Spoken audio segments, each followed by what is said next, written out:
Kemi Badenoch. That's how they pronounce the name. Kemi Badenoch, I call her Kemi Badenoch.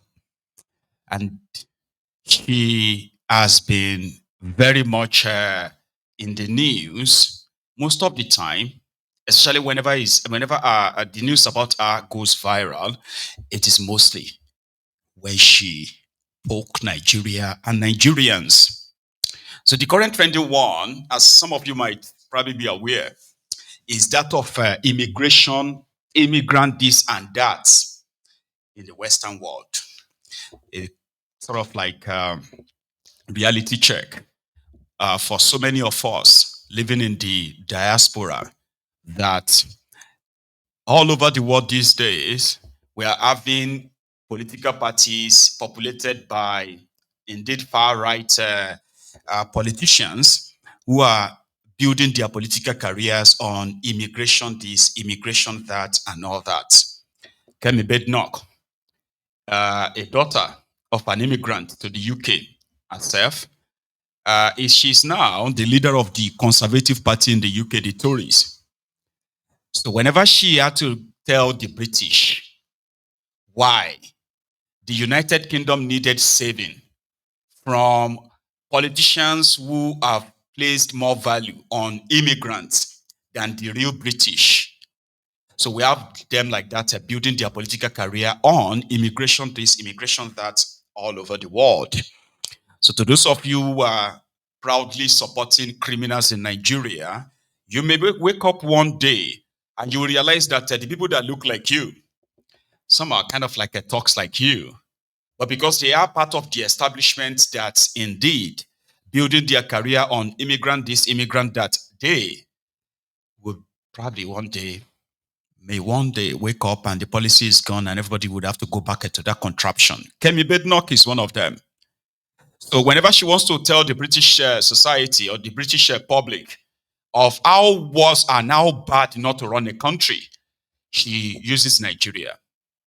I mean, this time they are talking about how easy it is to become British. That's what she said. Her father, who came to the UK as far back as the 70s, now gave birth to her and returned back to Nigeria to raise her. Now, our experience about Nigeria is so kind of like bad or traumatic that seems to be the only worst experience she's ever had in her life. So talking to the British public, she is offering herself to, possibly become the next prime minister if her party should gain power. So Kemi was talking to one of these CNN reporters, used to be Farah or something, his name. And they were talking about our party's policy on how to curb immigration, make the pathway to citizenship in the UK tougher. For example, he is against a 10-year rule for people to become British, where others have become indeed British within a space of 5 years. So to her, right, why is it so easy to become British, but it is not easy to become Nigerian when you are not Nigerian?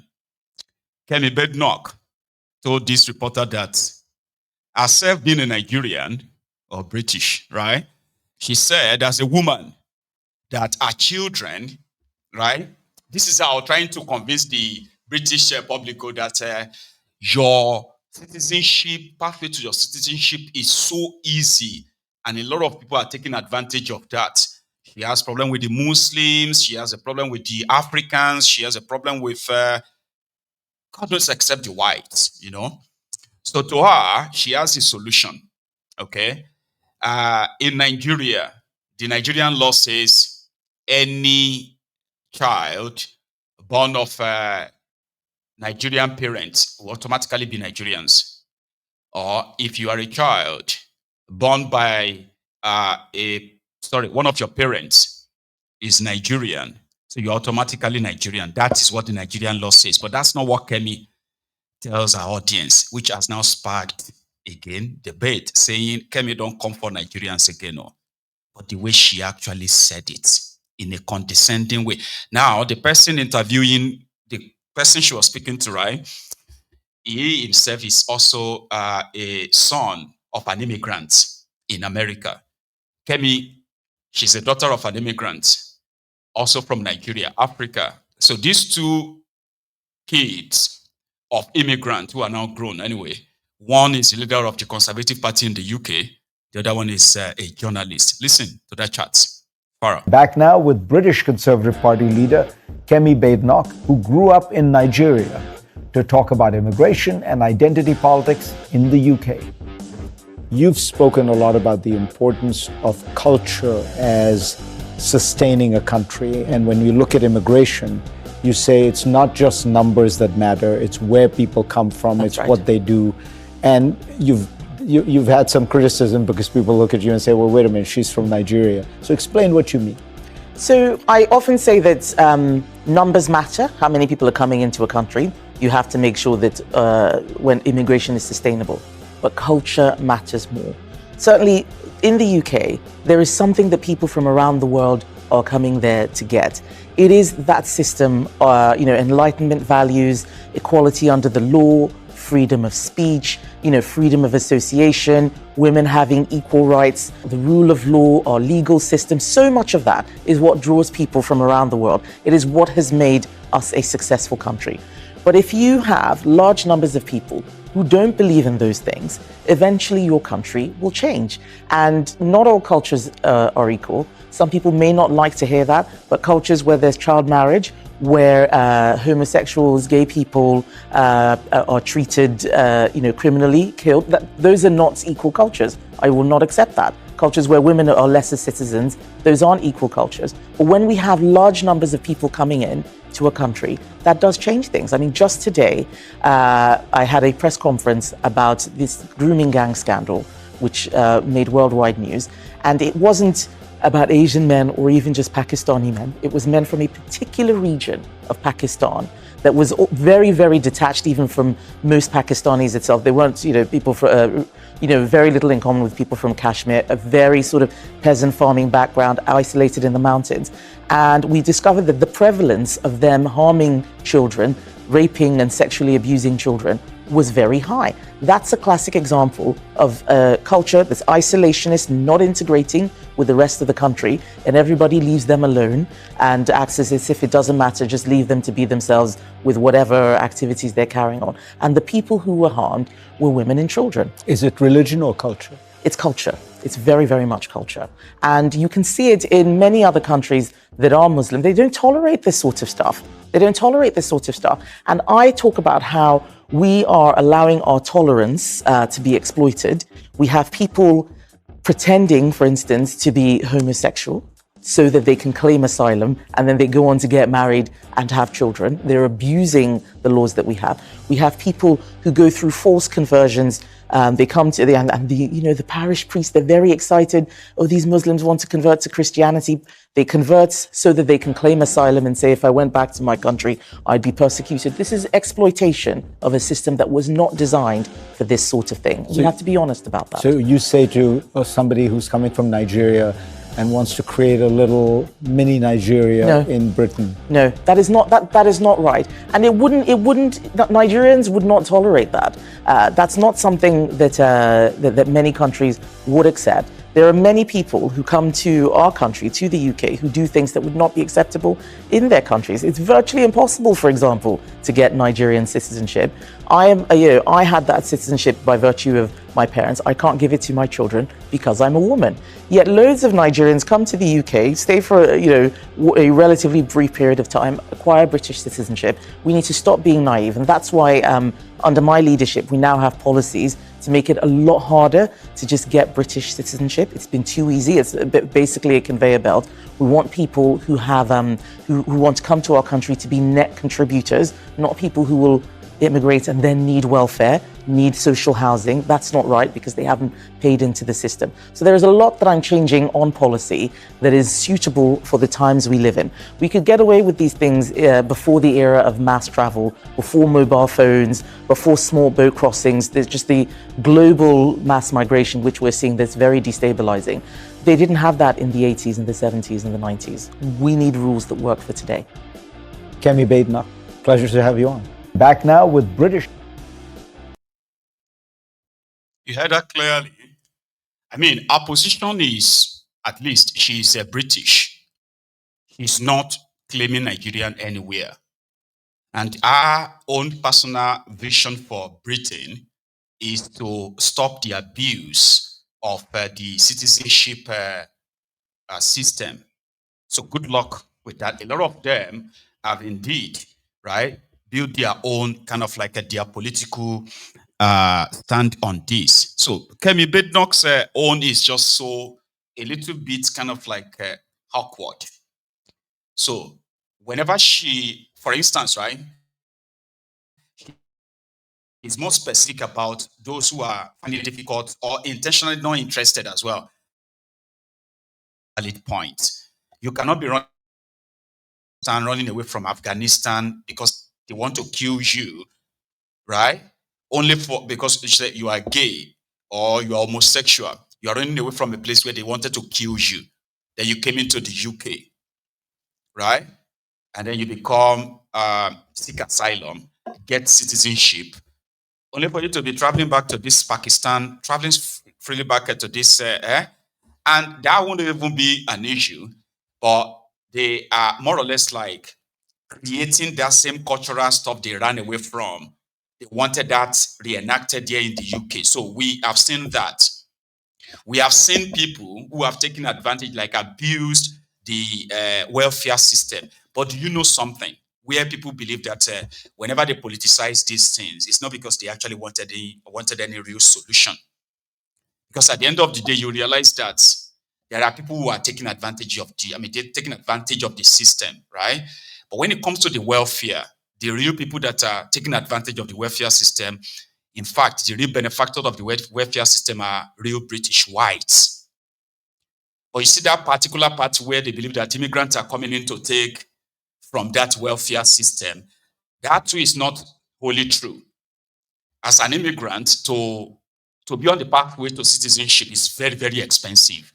Very, very expensive and time-consuming, time-wasting as well.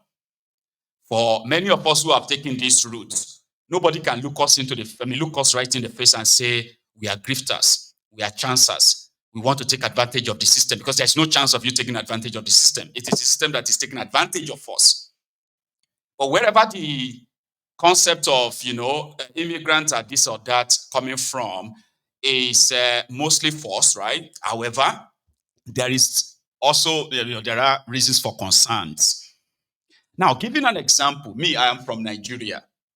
I am not allowed to take any benefit from the UK. Since I came to this country, I have never been given a dime because I've been told I couldn't.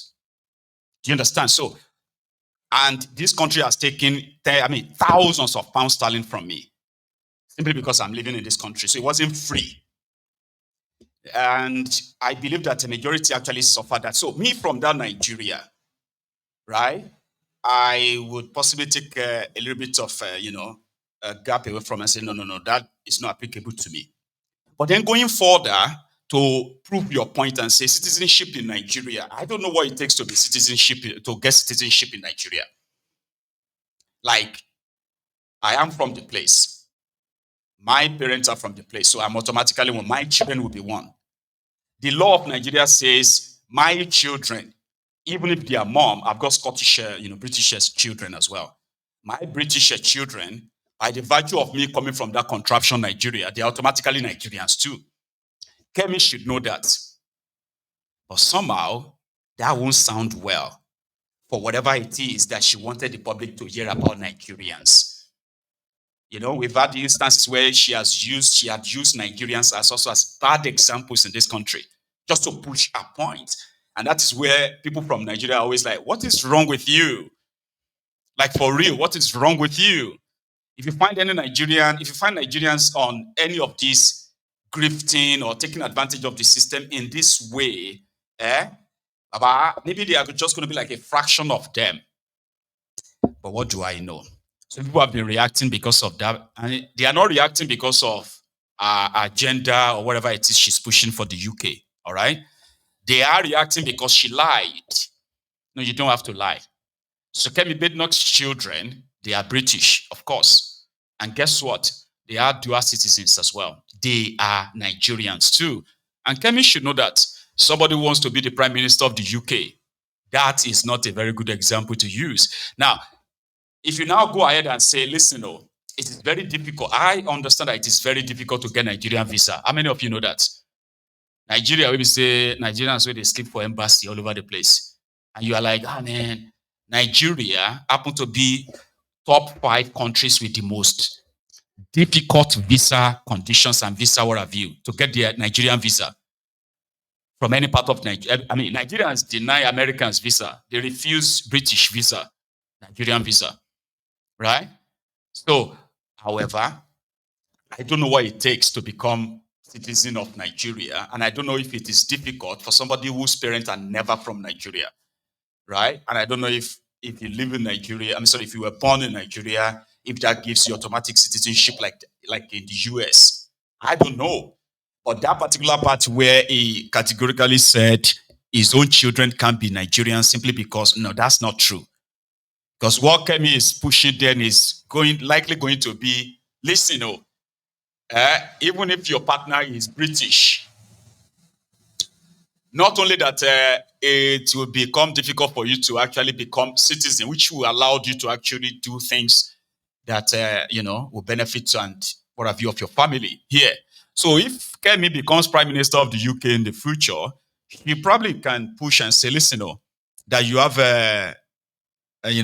a British partner doesn't make your children British, because we need to make sure that we need to choose the type of people that become British. Last, everybody will leave the island new.